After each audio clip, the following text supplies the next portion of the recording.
Freelance sex workers in Singapore earn $3,200 a month after deducting rent and other expenses, almost as much as a junior executive lawyer and slightly more than the average junior executive in banking and finance. As a country with some of the strictest laws in the world, paired together with a conservative society, it may come as a surprise that the Singapore government legalizes contained prostitution in red light districts, or DRAs, namely in Geylang and Dasker Road. Although illegal streetwalkers also operate in Joo Chiat, Duxton Hill and Orchard Towers today. The Lee Kuan Yew School of Public Policy dives deeper into the containment policy of prostitution in Singapore.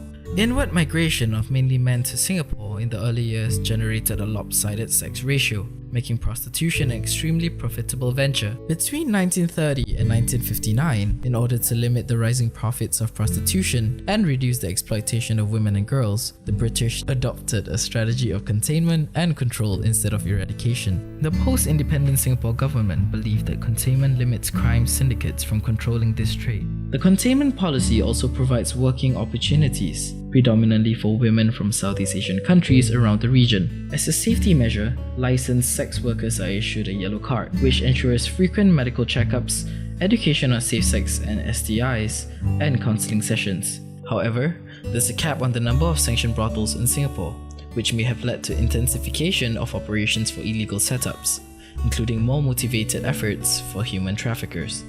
In 2013, the police received 53 cases of sex trafficking reports, a significant increase from the 43 reported cases in 2011. Singapore's attempts at promoting its tourism sector meant liberalized visa policies and maintaining an open border. Sex workers who are not detected at the borders and who lack suitable work permits would have to look for opportunities elsewhere. These include working in unregistered brothels within and outside of DRAs, commercial establishments, or walking the streets. The spillover of the sex trade outside the DRA's sanctioned brothels thus seems inevitable as long as the steady supply of foreign, unregulated sex workers continue to enter the country. What is your take on the containment policy?